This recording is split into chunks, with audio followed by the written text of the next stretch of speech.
Hello students, आज हम लोग क्लास इंटर के सेकंड चैप्टर को यहाँ पर डिस्कस करेंगे जिसका नाम है electric field and electric dipole. Students, इस चैप्टर में यहाँ पर हम ये तीन टॉपिक आज पढ़ेंगे, जिसमें पहला टॉपिक है कि ये जो इलेक्ट्रिक फील्ड है ये होती क्या है। दूसरा टॉपिक है कि पॉजिटिव और निगेटिव चार्ज की वजह से इलेक्ट्रिक फील्ड की डायरेक्शन क्या होती है। और तीसरा टॉपिक है इंटेंसिटी ऑफ इलेक्ट्रिक फील्ड क्या होती है। तो स्टूडेंट्स, आते हैं अपने सबसे पहले टॉपिक पर, जिसका नाम है इलेक्ट्रिक फील्ड, यानी इलेक्ट्रिक फील्ड होती क्या है। तो स्टूडेंट्स, इसका एक छोटा सा एग्जाम्पल लेकर के बात करते हैं। जैसे आप सभी लोगों ने बचपन में मैग्नेट के जरिए खेल खेला होगा कि मान लीजिए कि हमारे पास ये दो मैग्नेट हैं, तो एक मैग्नेट ये हो गया, एक मैग्नेट ये हो गया। अब मान लीजिए ये मैग्नेट का नॉर्थ है और ये है साउथ, यहां पर भी ये नॉर्थ है, ये है साउथ। तो जब हम लोग नॉर्थ को पास में एकदम रख देते हैं तो देखते हैं कि एक दूसरे को रिपल करता है, और जैसे ही हम इसको पलट के नॉर्थ के बगल में साउथ ले आते तो ये अट्रैक्ट कर जाता था मैग्नेट। ऐसा ही होता था। लेकिन नॉर्थ में रिपल्सन तो होता था, लेकिन अगर एक नॉर्थ यहां पे है और दूसरा नॉर्थ यहां पर है, यानी काफी डिस्टेंस पर है, तो उस कंडीशन में रिपल्सिव फोर्स नहीं लगता था। तो हम लोग क्या करते थे कि एक मैग्नेट को धीरे धीरे पास लाते थे, और जब ये एक स्पेशल डिस्टेंस पर आता था तब ये रिपल करता था, और रिपल में भी ये थोड़ी दूर रिपल करता था। तो यहां से एक बात क्लियर होती है कि कोई भी मैग्नेट जो है वो अपने चारों तरफ एक फील्ड बनाता है। उस फील्ड के अंदर अगर कोई दूसरा मैग्नेट आ जाता है तो या तो उसके ऊपर रिपल्सिव फोर्स लगता था और या अट्रैक्टिव फोर्स लगता था। तो उस फील्ड को हम लोग कहते थे कि वो मैग्नेटिक फील्ड है। स्टूडेंट्स, सेम टू सेम यही फिनोमिना यहां पर भी है कि अगर हमारे पास कोई चार्ज है, चाहे पॉजिटिव चार्ज हो और चाहे निगेटिव चार्ज हो, तो कोई भी अगर चार्ज है तो वो अपने चारों तरफ एक फील्ड बनाता है। उस फील्ड के अंदर अगर कोई दूसरा चार्ज आ जाता है तो या तो उसके ऊपर अट्रैक्शन फोर्स लगता है और या रिपल्सिव फोर्स लगता है, और यहां पर चार्ज के द्वारा बनाई गई इसी फील्ड को हम लोग कहते हैं कि ये कौन सी फील्ड है, ये इलेक्ट्रिक फील्ड है। इलेक्ट्रिक का मतलब चार्ज से रिलेटेड है, तो कहीं पर भी अगर आपको इलेक्ट्रिक वर्ड दिख जाए तो इसका मतलब वो चार्ज से रिलेटेड होने वाला है।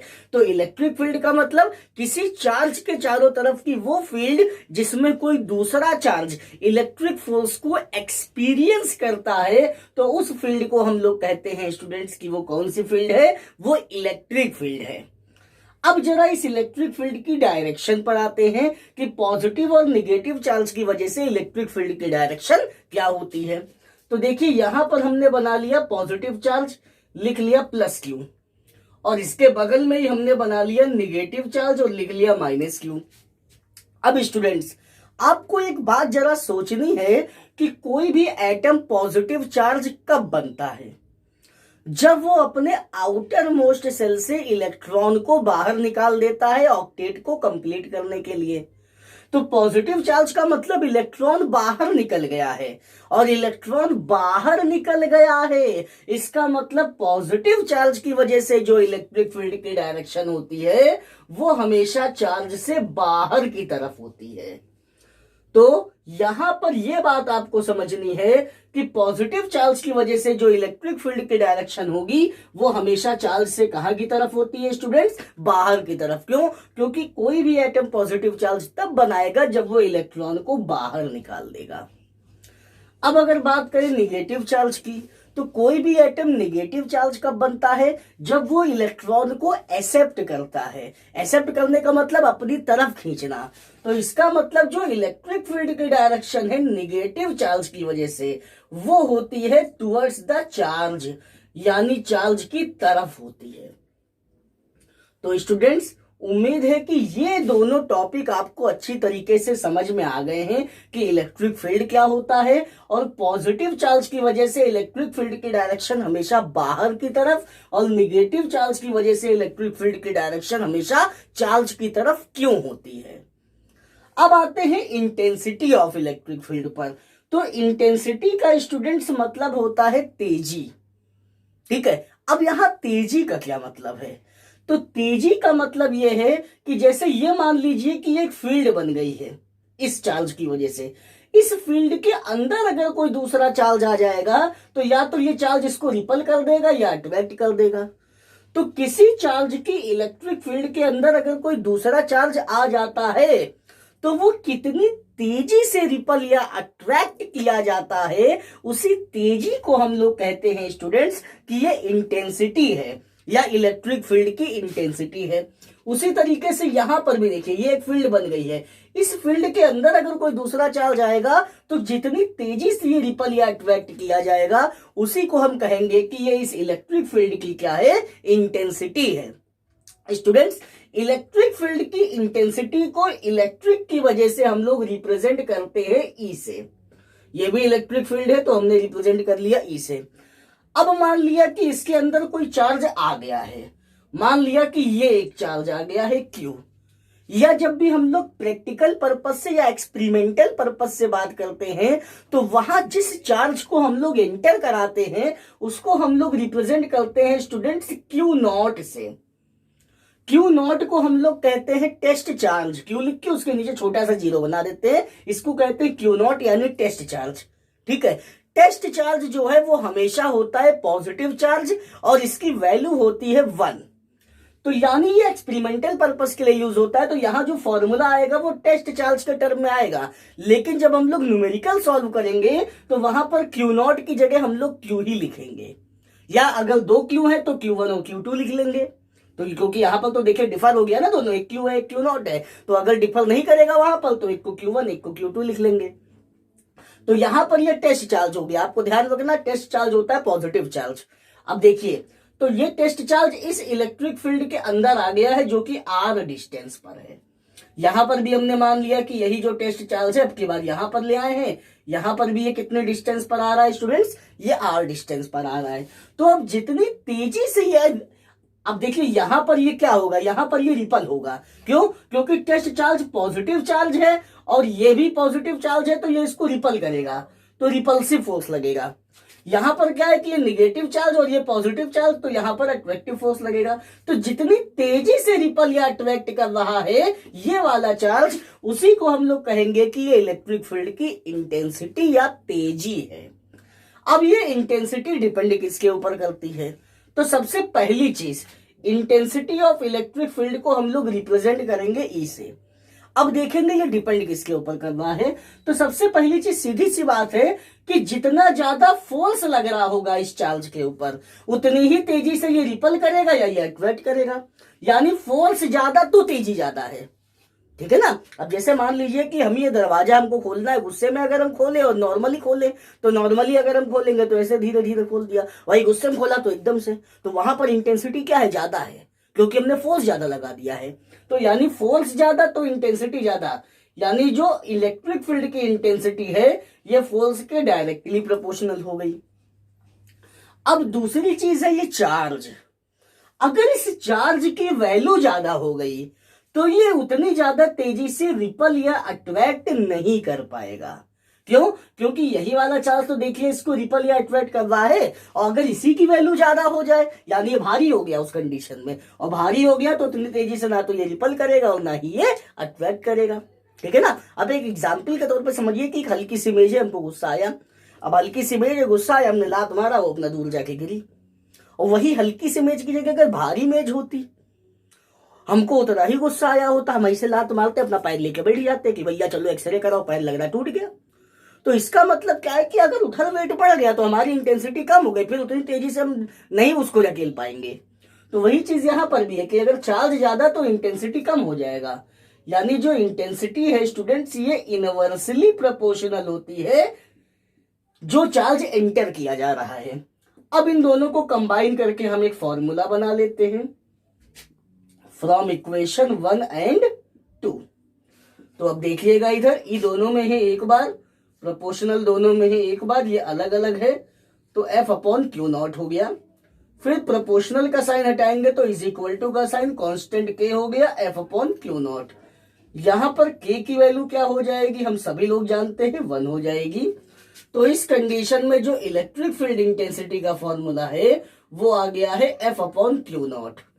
तो अगर हमसे कोई पूछे कि भाई what do you mean by intensity of electric field, तो हम सीधी सी बताएंगे एक बात क्या बात बताएंगे कि the ratio of the electric force to the test charge is known as intensity of electric field.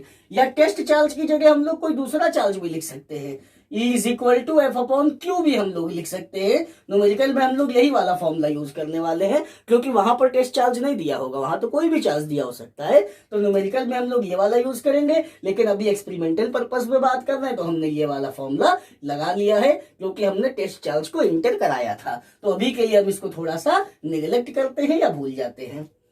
अब अगर हम बात करें इलेक्ट्रिक फील्ड इंटेंसिटी की यूनिट क्या होगी स्टूडेंट्स, तो देखिए फोर्स की यूनिट होती है न्यूटन, अपॉन का साइन हमने भी लगाया, और चार्ज का होता है कूलम्ब। यानी इंटेंसिटी ऑफ इलेक्ट्रिक फील्ड का यूनिट हो गया न्यूटन अपॉन कूलम्ब। अगर हम कहें डायमेंशन क्या होगा, तो न्यूटन यानी फोर्स हो गया mLT की पावर -2, और ये चार्ज हो गया 80। अगर हम इसको सॉल्व करेंगे तो mLT की पावर -3 देखिए ऊपर जाएगा, और a की पावर हो गया -1। अगर हम कहें ये कैसी क्वांटिटी है, तो इंटेंसिटी ऑफ इलेक्ट्रिक फील्ड में देखिए डायरेक्शन तो है कि पॉजिटिव चार्ज की वजह से बाहर की तरफ डायरेक्शन है, और निगेटिव चार्ज की वजह से चार्ज की तरफ। तो जब डायरेक्शन है तो ये कैसी क्वांटिटी हो गई स्टूडेंट्स, ये हो गई vector quantity.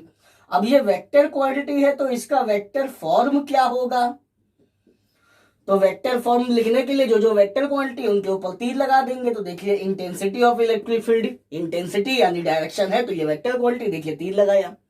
Force vector quantity, तीर लगाया। और चार्ज देखिए सबसे पहले लेक्चर में बताया था कि चार्ज है स्केलर क्वांटिटी, तो इसके ऊपर तीर नहीं लगेगा।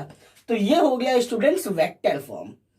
अब देखिए यहां पर जो सबसे खास बात आपको समझनी है वो ये समझनी है कि यहां पर दो ही चार्ज तो है, दो चार्ज एक दूसरे से किसी डिस्टेंस पर है जब इनके बीच में फोर्स लग रहा है। तो अगर दो चार्ज एक दूसरे से किसी डिस्टेंस पर हो तो उनके बीच में जो फोर्स लगता है उस फोर्स के फॉर्मूले को डिस्क्राइब किया था किसने, कूलम्ब ने। तो हम लोग यहां पर कूलम्स लॉ से भी बात कर सकते हैं। तो बात करते हैं फ्रॉम कूलम्स लॉ। थोड़ा सा उधर ही लिख लेते हैं क्योंकि इधर जो है आपको देखने में प्रॉब्लम होगी। ये हम इधर का बिगाड़े दे रहे हैं, ये फॉर्मूला इधर का लिखे रहने दे रहे हैं ताकि आपको कोई प्रॉब्लम ना हो। कूलम्स लॉ क्या होता है ये आपको पता होगा, F is equal to 1/4 pi epsilon naught K Q1 Q2। तो देखिए यहां पर दो चार्ज हैं, एक Q1 की जगह हमने मान लिया Q, और Q2 की जगह हो गया Q0, और अपॉन में R², तो सेपरेशन अभी भी R है तो R²। अब देखिए सीधी सी बात है कि हम लोगों ने E की वैल्यू क्या निकाली है, E बराबर F अपॉन Q0। अब F की जगह क्या ये वैल्यू नहीं रखी जा सकती है, ला के रख लेते हैं। So E is equal to F, F की जगह ये वैल्यू हो गई 1/4 pi epsilon naught K Q0 upon R², और अपॉन में हो जाएगा Q0। ये देखिए कट जाएगा, E इज इक्वल टू आ जाएगा 1/4 pi epsilon naught K Q upon R²। तो ये इलेक्ट्रिक फील्ड इंटेंसिटी का फॉर्मूला आ गया है।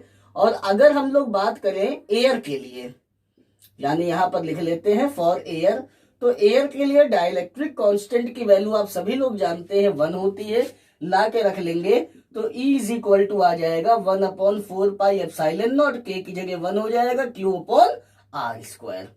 तो ये इंटेंसिटी ऑफ इलेक्ट्रिक फील्ड का फॉर्मूला है जब दोनों चार्जेस के बीच में एयर है, और ये इलेक्ट्रिक फील्ड इंटेंसिटी का फॉर्मूला है तब जब दोनों चार्जेस के बीच में कोई डाइलेक्ट्रिक मीडियम प्रेजेंट है। स्टूडेंट्स यहां पर आपको एक बात सबसे ज्यादा ध्यान रखनी है, इस फॉर्मूले में देखिए Q0 आया है और इस वाले फॉर्मूले में Q आया है, तो दोनों फॉर्मूले कब यूज किए जाएंगे, तो स्टूडेंट्स ये वाला फॉर्मूला तब यूज किया जाएगा जब हमें यह दिया हो कि कितना चार्ज इंटर कर रहा है। एग्जाम्पल के तौर पे हम कह दें कि भाई 2 माइक्रो कूलम्ब का चार्ज इलेक्ट्रिक फील्ड में लाया जा रहा है, तो जब चार्ज इलेक्ट्रिक फील्ड में लाया जा रहा है, तो जब वो वाला चार्ज दिया होगा जो इलेक्ट्रिक फील्ड में लाया जा रहा है, तब हम लोग ये वाला फॉर्मूला यूज करेंगे। और ये देखिए क्यों, ये है जो हमारी इलेक्ट्रिक फील्ड को प्रोड्यूस कर रहा है। तो अगर हमसे ये कह दिया जाए कि किसी चार्ज की वजह से किसी डिस्टेंस पर इलेक्ट्रिक फील्ड बताइए, या हमसे कह दिया जाए कि एक 5 माइक्रोकूलम्ब का चार्ज है, उसकी वजह से 10 सेंटीमीटर के डिस्टेंस पर इलेक्ट्रिक फील्ड बताइए, तो चार्ज से अगर किसी डिस्टेंस पर हमें इलेक्ट्रिक फील्ड फाइंड करना है तो हम लोग ये वाला फॉर्मूला यूज करने वाले हैं। तो स्टूडेंट्स, उम्मीद है कि आपको ये लेक्चर अच्छी तरीके से समझ में आया है। अगर आपको कोई टॉपिक समझने में प्रॉब्लम हो रही है तो एक बार वीडियो को रिवाइंड करके देखें। उसके बावजूद अगर समझने में प्रॉब्लम है तो कमेंट सेक्शन में जाए, कमेंट करें, हम आपके सवालों का जवाब देने के लिए हाजिर हैं। जल्दी मिलते हैं नए लेक्चर के साथ, तब तक के लिए धन्यवाद। जय हिंद, जय भारत।